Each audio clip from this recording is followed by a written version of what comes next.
Boys and girls, so today we're going to be talking about the Great Depression, and we're going to talk about the cause and effect. So I know this is very cool that we've talked about cause and effects before. So, Harper, can you tell me what a cause is that you've talked about? Like I said, if you was on a shaky ladder and you fell off, the cause is the shaky ladder because it fell. Awesome, I love that example. Harper, that was such a good example. And so can somebody tell me, let's see, Kaysen, can you tell me an effect? What an effect would be? You hurt your collarbone because you fell. Yeah, right. So kind of like the outcome of when something happens. So we are going to go over some I can statements before we start. So I'm going to say them and I want you to repeat them after me, okay? I can recall and talk about one of the causes of the Great Depression. Number 2, I can talk about how families lived as an effect of the Great Depression. I can write one cause of the Great Depression. Awesome. So we're going to revisit this at the end of the lesson, and hopefully at the lesson you'll be able to do all of those things. So I want you guys to turn and talk with your partner about what you think the Great Depression is. Like when you hear Great Depression, what do you think? I think the Great Depression is like when the economy was down and a lot of people lost money, and when banks shut down, everybody lost like life savings. Like they went in debt and everything started to go up and money started to be more worthless. It's either you're poor or you're rich. Yeah. Awesome. So I heard such great conversation, so let's bring it back in. So we are going to start with what we call an anticipation guide. And I'm going to pass these out, and you can either use your pen or your pencil, whichever you prefer to use. But before you start, I want you to look up here really quick. So as you see, there's 3 different columns. There's a before column, a statements column, and an after column. So what I want you to do is I want you to read the statements, and then I want you to circle yes or no only on the before column, okay? Only on the before. I want you to do this independently by yourselves. It's okay if you do not know all the answers. That's okay. We're going to go over them. Yes, Eli? It's like a So you're going to read the statement, and either you're going to say yes or no to the statement. And when you finish that, flip it over.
Also, okay, so we're going to put those over and put those away because we will not need them again until after, at the end of the lesson.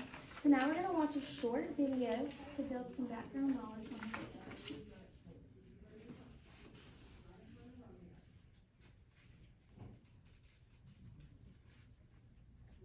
The Great Depression was a dramatic worldwide economic calamity which started in 1929 and lasted until the late 30s.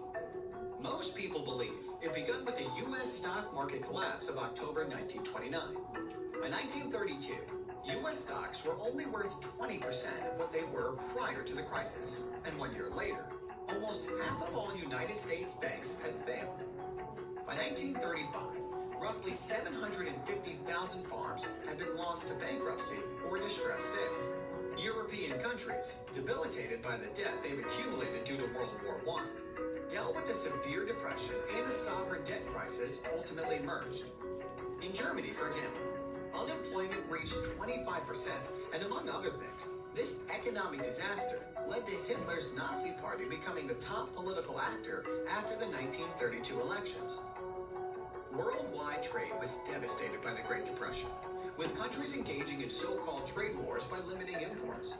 And by the same year, 1932, global trade crashed to half of the pre-crisis volume. Unfortunately, trade wars degenerated into an actual armed conflict, which caused over 60 million deaths. World War II. Make no mistake, most wars have been caused by economic factors to a very large degree. Let's learn from the past and not let this happen again. Okay, so now that we have watched that video, I want you to turn and talk to your partner about what a normal day in your life looks like. Just kind of like a short summary overview of what each day looks like for you. So basically, wake up, eat my breakfast, Exercise for 20 get dressed, I wash my Clean face for and 20 brush my minutes. teeth, and I wake up. my mom does my hair, I'm and not then doing it. I wait till Brush my teeth. my mom tells me that it's time for me and Aiden to begin. Come home. Study though. Eat dinner. Exercise for 20 minutes. Study some more. Watch TV. Go to bed. Okay, so let's bring it in and share some thoughts. So I'm going to share what a normal day in my life looks like, and then I'm going to pull a stick for somebody to share what their day looks like. So I wake up, and I am not a morning person, so I get up at the last possible second, and I go get ready for school, and then I get in my car, and I drive to class, and then I go to class. Then I have a lunch break, and so I go and get lunch, and then I come back to class, and then I typically go to work, and then after work, I try to get a workout in. Fun fact is I like to go run, so I try to go run every day, but sometimes that doesn't happen. And then I go do homework, and then I shower, and then I go to bed. So, Harper, can you share what a day in your life looks like? This is on the weekend, On the and weekend, okay? so I wake up, I use the bathroom, I play my PS5, I wait till my brother gets up, or play my PS5 until my brother gets up, and we play the PS5 together, and then I make myself some breakfast, and then my mom wakes up. She's not a morning person, Me either. and well, my dad gets up before her, and I play and stuff on my PS5, and then I get dressed, and then I go play outside, and I go to my Papa and Nanny's house. Awesome, that sounds like a fun-filled day. You a lot. Are you a morning person? You are a morning person? I wish I could be a morning person. So is that what you think that a normal day in a child's life looks like during the Great Depression? No. What me and Harper said we do? No. No, right? Theirs look a lot different.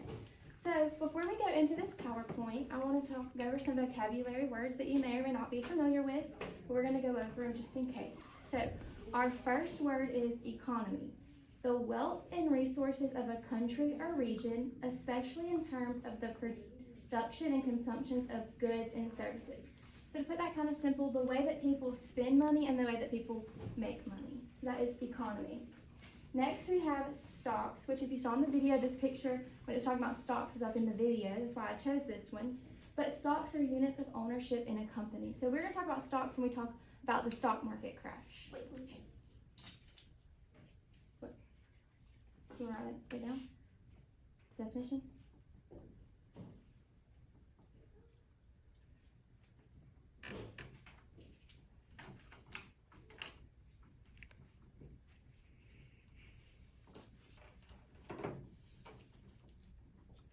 Awesome, Eva. I love that you wanted to write that definition down.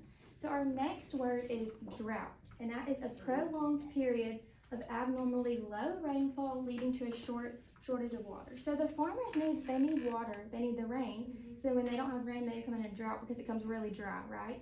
So that's why it's very important for farmers to have rain. So our next one is a loan, and that is a thing that is borrowed, especially that is expected to be paid back.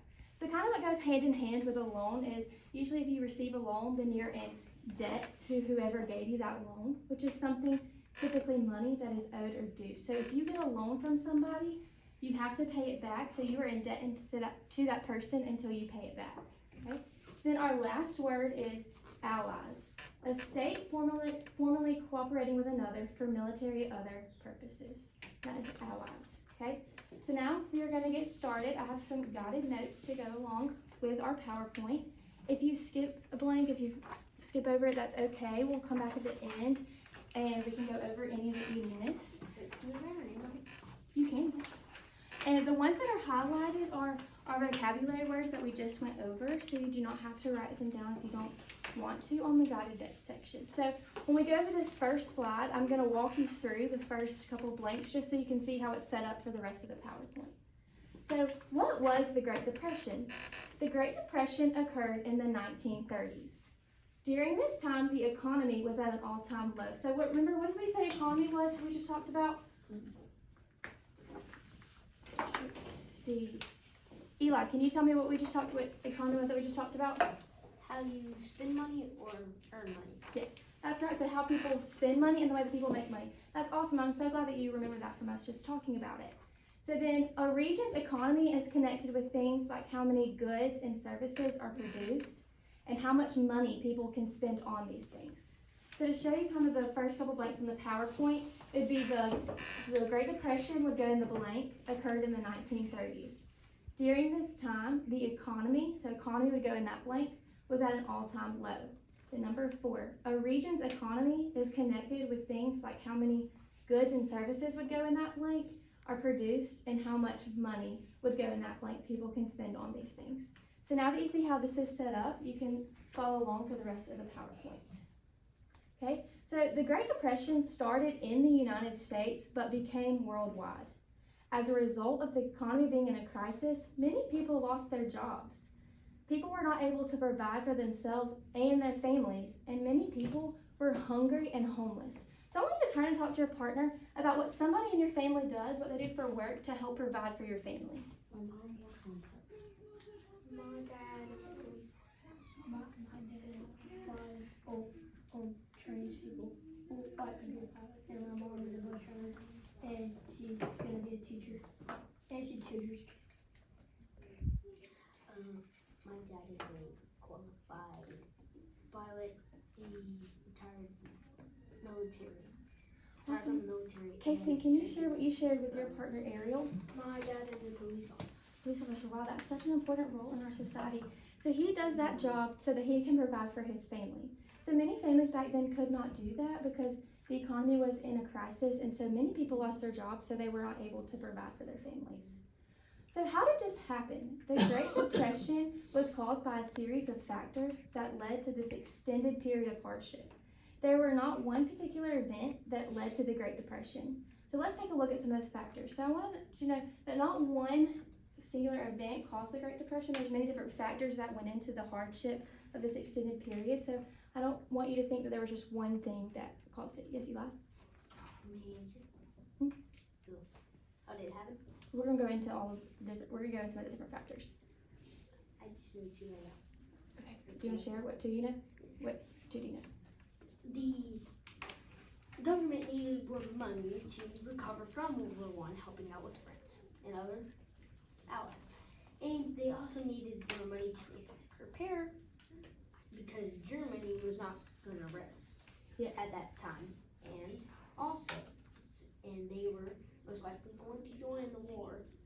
And they might even have if Japan didn't join, if the Allies were doing terrible. Awesome, Eli, thank you so much for sharing that. That was so good. Still might have done it even if Japan didn't bomb Pearl Harbor. So the first cause that we're going to talk about is the stock market crash of 1929. The stock market crash of 1929 marks the start of the Great Depression. The stock market is where stocks and bonds are traded, so where they're bought and sold. In the 1920s, stocks became worth more than their actual value of the company. So I want you to turn to your partner. Can you think of anything nowadays that has gone up in price that we see that's gone up in price? Yes. Turn and talk to your partner. Yes. Oh, yes. My family got all the way back from the town, right? Groceries. And it was cheaper to buy a whole can, like, you know, that of gas for bills, than it was to refill it. Did you say? It was like 70. Okay, let's bring it back in. Ariel, can you share what you shared with your partner? I said Toilet paper has gone up in price. It sure has. I thought of eggs. I've noticed that the price of eggs has gone up, and I almost can't afford them anymore. They are so And gas. expensive.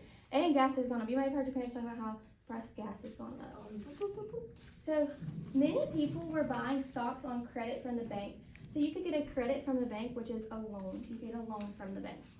So eventually the market slowed and the stock values began to fall. People panicked and started to sell their stocks. So people got scared because the prices began to fall, so they wanted to sell their stocks. Okay, so now we're going to move into talking about Black Tuesday. And Black Tuesday is on October 29th, 1929, stock prices plummeted. Around $15 billion was lost in one singular day. Could you imagine losing $15 billion in one day? So I want you to turn and talk to your partner about if you had $15 billion, if somebody gave you $15 billion, what would you do with it? What would you spend it on? Turn and talk to your partner about it. I would spend it on a house. I would spend it on my college degree, and I would use it for like to help The us. government, since technically they're as big. I would buy a The mansion, government is big. buy Give Lamborghini, something. I'd buy all Homeless, all charity, the then I give church. the most expensive then I would give it to the rest of my church. I would give it to And my then church, my town, pay my way through Yeah. school. my relatives. And then I would buy probably a mansion. Okay, so Eli, can you share what you would do for your $15 billion? First I would save some for college. Buy my mom a llama. Buy your mom a llama? Mama, Okay. mama. Do y'all know what I would do with my And $15 billion? I would buy a restaurant. And you're probably like, why would you buy a restaurant? Like, what? That's so random with $15 billion. But some fun fact about me is I cannot cook at all. It does not go very well. I know how to cook like 4 things. So I struggle a little bit on the cooking. Macaroni, toast. Anybody can cook toast. Eggs, yes. But I can't afford eggs anymore, just prices on that. So anyways, I would buy a restaurant because then I can hire a chef to do all the cooking for me. So then I can walk in and be like, hey, I want a cheeseburger and french fries for dinner. So then they could cook it for me and I would never have to do it. So that is how I would spend my $15 You billion. could like rent out like the whole movie theater or like the whole places Yes, you could. for like a month. Yes. And you could just go hook your PlayStation or something up to the movie theater screen and just play on the movie theater screen. Yes, you could. That would be so much fun. That'd be such a great way to This would spend actually sneak $15 in. million. Okay, so they lost $15 million in one day. Yeah, that's Okay. crazy. The crash lasted 4 days. Can you imagine how much money that is? That's at least $60 billion. Yeah, 60. That is so much money. I would go crazy if I had $60 billion. So millions of people lost money in the stock market crash. Some lost their entire savings, their house, their cars, their businesses, etc. They lost everything in the stock market crash. So now we're going to talk about the drought. So the farming industry had been struggling before the Great Depression. Farmers were having trouble making a profit because new machinery was able to be mass-produced the crops, which caused the price of crops to drop. So I want you to turn and talk to your partner. Why do you think that since there was such a mass produce of crops that the prices went prices went down instead of up? Why do you think that? Turn and talk to your partner. I think that because Like, why do you think since they were able to produce so much more, the prices went down instead of the prices went up? down Because Turn and talk to your partner about it. because Easier to harvest since and since because all they have to do is machines were they made basically to drive produce over and the fruit and no, we're talking about why. farmers wasn't needed yeah, as much as they Because, used to well, be needed. So they went since I mean that's because they were easier to harvest and then I would then they would be easier to sell. because more people buy it because of the drought. Okay, so Harper, can you share with the group what you and your partner Eli talked about?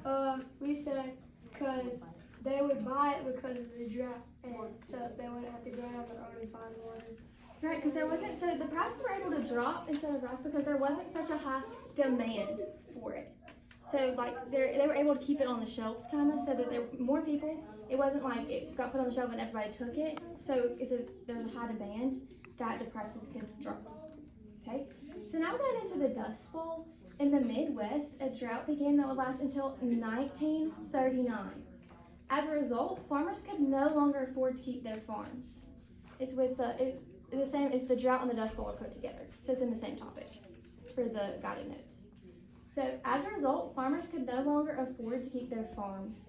So many families moved to California in hopes of finding work. So I have a map printed out right here. And I have the Midwest outlined right here. And then I have California outlined. On this map, these two don't look very far apart from each other, right? It looks kind of close, like No, But- they're really far. they're really far. So if you were moving just from one of these states right here, that is 1,628 miles from your home. Could you imagine moving 1,620 miles from Ozark, Alabama? The thing is, we live farther away. Yeah, so it'd be even further for us. That is just the shortest distance if you live along right here. So could you imagine coming home one day and your mom was like, hey, we're moving 1,628 miles from home? That would be so upsetting because Ozark isn't your home. It's where you're growing up, right? So nobody wants to leave their home. So that would be so hard for the families to have to leave to go to the find work in California so they can provide for their I'm families. moving not too far away, but just a few minutes away. But I'm No, moving no, schools Oh goodness. to Ayrton When are you moving? next year. Next year? We're trying to finish the house I'm this sure, year, but I want to say one thing first. Kayla? Because Ayrton's around. Okay, so let's bring it back on track about the about causes of the Great Depression, okay? So next we're going to talk about the overproduction. So back in the 1920s, the economy was booming. Many companies built new factories and hired workers. And after the stock market crash, more goods were being produced than people could afford to buy. Many people were hesitant to spend money. Factories slowed production and laid off workers, and many companies went out of business. So because that people were so hesitant to spend money because of the stock market crash, then factories were not being able to get rid of their production because people were not buying it. And so since they were hesitant, the factories had to lay off workers because they couldn't afford to keep all the workers if nobody was buying their products. So going into talking about too much debt. For the first time, people were able to buy bigger items on credit. Credit is a loan. Remember we talked about Kent? Anyone remember what we said a loan was? like you get put in Harper, will you read the definition for us? a thing that is borrowed especially and is expected to pay back. That is right. So that is what a loan is talking about. Harper, I'll come to you just in a second, okay? So people were able to buy bigger and better things because they were able to have a credit, and so they were able to have a loan. So when the economy was doing well in the 1920s, there were many new products on the market, such as automobiles, refrigerators, radios, and washing machines. But the bad thing is that pretty much every dime you make has to go back to that loan. Yes, that is true. You have to pay back your loan One thing because you're in is, debt to that person. That's right, Kason. I love how you connected those two vocabulary words. thing is, when you get a loan from a bank, and you pay back it, you're expected to pay more income than you took out. Because the bank needs some kind of way to continue running. So you pay more than Very good. Yeah, because There's you you have income to take taxes. an interest Oh, yeah. rate onto the loan. Because So then when the stock market crashed, people were no longer able to pay back their loans. So as a result, they lost their homes, businesses, and farms. So when you take out a loan, you are expected to pay it back like we talked about. And so if you cannot keep making payments, then the bank can take it from you. So that's how people lost their homes, businesses, and farms. So I want to turn and talk to your partner. Have you ever been to the bank with somebody in your family and seen somebody put money in the bank or take money out of the bank? I want you to turn and talk to your partner about it. do ATM now. I have. Yes. Yes. Go ahead. Okay? Eli, can you share with us with the group? The most recent time is since the Colorado Festival was cash only, pretty much. Mhm. My dad just Cash out of the bank? I love that. So in the 1930s, if a bank closed, the accounts and money people had with the bank were lost. So after the stock market crash, people feared that their banks would close and that they would lose all of their money. So people removed their savings from the bank. So banks need cash to operate properly, and many banks did not keep much cash in their building. So banks applied to the Federal Reserve Banks for cash loans, but the requests were often not granted. As a result, many banks began to fail. So people were getting scared that they were going to lose all their money, so they would go pull money out of the bank in case the bank closed their doors. So in the beginning years of the Great Depression, over 10,000 banks closed their doors. That is a lot of banks closing their doors. That is 10,000 banks. So this impacted civilians greatly. People lost their life savings, many people went from being rich to having nothing. So like we turned and talked to our partner about what we were gonna do with our $15 billion. So let's say Ariel, she decided she was going to put her money in the bank. All of her $15 billion, she didn't know what she was gonna spend it on, so she just decided to save it, right? Well, she put it in the bank, and then the bank closed their doors, and so she lost all that money. Mhm. And so she went from being rich to never having to worry about money to now having nothing. Yeah. And she went from being rich to poor. And many civilians, that happened to them during the Great Depression. Like this, my papa and daddy's, like where they put their money in, their bank closed, like their bank closed and they went bankrupt. Yeah, they lost all their money when the banks closed their doors. $15,000. So the U.S. government did very little to help the banks stay open. So now we're going to talk a little bit about world trade. Yes, Eli? That's pretty much scam. Yes. Because you're pretty much cheating people just to put money in the bank, and then like once you have a lot of money in the bank, You're just gonna close it and keep all the money. to bye yourself. bye. It's hard because you're supposed to trust the bank with your money, right? Yeah. And so when they close their Fire doors, everybody, the owner you of the lost bank that money, gets so it'd be hard to trust the bank. So now kind of talking into world trade. So while the Great Depression started in the United States, the entire world economy was struggling during this time. The United States had loaned money to its allies during World War I. These countries could not pay back the United States because they were struggling too. So while they were struggling, the United States had loaned money to its allies, but they were also struggling during that time. So that's when President Hoover introduced the Smoot-Hawley Act. In 1931, President Hoover signed the Smoot-Hawley Act. This act raised taxes on imported goods. The idea was to make foreign goods more expensive than American goods, and President Hoover wanted Americans to buy American goods to increase sales and job opportunities. So I want you to turn and talk to your partner. Do you think that the Smoot-Hawley Act was a good thing that President Hoover did? Or what do you think? Turn and talk to your partner about increasing sales tax so people would buy American goods. But now the American goods is more expensive than foreign goods. Okay, Eli, can you tell me what you and your partner talked about? Technically no, because if you're raising the price for people to buy something to where you can get it, like you can make it yourself, Mhm. like you're ripping them off.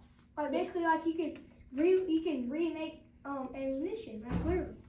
Okay, so that leads us into talking about world trade. So, however, this was meant to increase imported tax for other countries buying American goods. So this angered other countries so much that they stopped buying American goods. So this led to decreased international trade and more American workers being laid off. So he was trying to increase American sales and job opportunities, but in return it made the other countries mad. And so more American workers were being laid off because of the decrease in international trade. So now we're going to kind of transition to talking and going over, pulling out the effect that it had on families. So many people lost their jobs. People could not provide for their families. Many families were hungry and homeless. Many families lost their entire life savings, houses, cars, businesses, etc. Families had to move from their houses to find work, and many families went from being rich to poor. So we're going to do a little activity. It's a cause and effect activity. And in the cause box, you're going to write one of the causes that we talked about of the Great Depression. You can use your guided notes if you would like. And the effect is going to be the effect that it had on families. So I did an example for you. My cause was drought in the Midwest, and my effect was families had to move to California to find work. So that was my cause and effect. So now I want you to take 1 or 2 minutes and write your cause and effect down.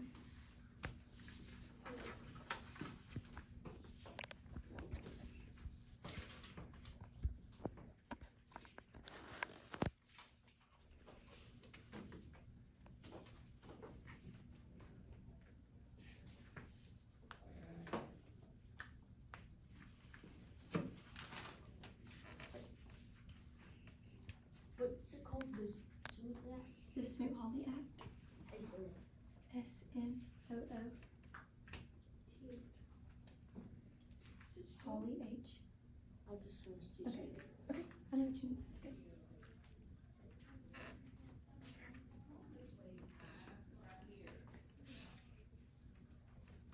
Good job, Parker. I love that cause and effect.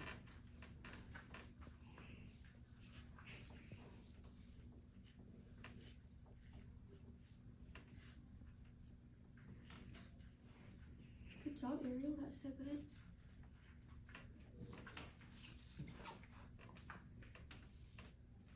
Good job, Casey.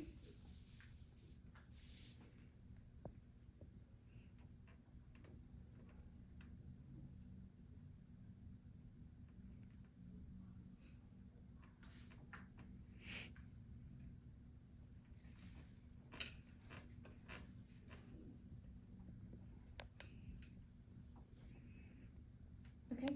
Casey, can you share the group that you wrote for your cause and effect? The bank closed. Effect. The families lost money. All their money. Good job, Casey. That was so good. So now I want you to pull back out your anticipation guide. I want you to revisit that. And we're going to fill out the after column. So we're going to fill out the after column. I want you to reread the statements. And you leave the before column, and we're going to transition over to the after column.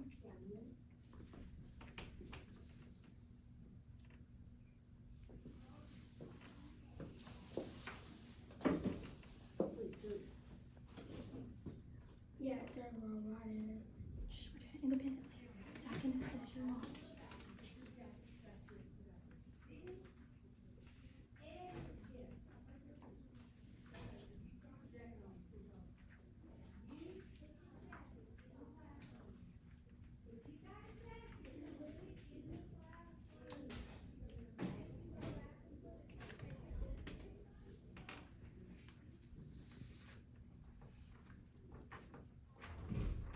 Okay, so I'm going to read the statement, and I want you as a group to say yes or no what you put, okay? After or before?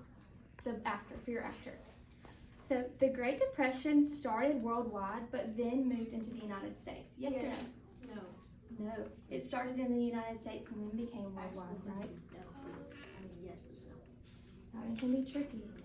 We'd have to flip-flop them from, we'd have to say the Great Depression started in the United States and then moved worldwide. And not Europe. So the stock market crash of 1921 marks the start of the Great Depression. Yes or no? Yes. So that one's also tricky. No. It was 29, not 21, right? 19. So that one would be no. So number 3, the farming industry had been struggling even before the Great Depression. Yes. Yes, good job. During the Great Depression, many people moved away from California to find work. Well, they moved to California. Yes, good job. So that would be no. Yes. Because they moved, that statement is incorrect because they moved to California to find work, not away from California. The number 5, many children lived a life of luxury during the Great Depression. No. Good job. Okay, so we are going to go back over our I can statements. If you feel that you can do it, you're going to give me a thumbs up. If you think that you can't, you're going to give me a thumbs down, okay? I'm going to read it to you. I can recall and talk about one of the causes of the Great Depression. So thumbs up or thumbs down if you think you can do it. Okay, so if you can, I want you to yell, I can. I can. Good job. Number 2, I can talk about how families lived as an effect of the Great Depression. Thumbs up or thumbs down? If you give me a thumbs up, yell, I can. I can. Good job. And number 3, I can write one cause of the Great Depression. Yes. Thumbs up or thumbs down? I If you can. can, yell, I can. I can. Good job. So y'all did such a great job listening about the Great Depression today. And tomorrow we're going to talk more about the stock market crash. So we're going to use our computers and be able to research different You're things coming tomorrow? about the stock market crash. So good job. It always messes up.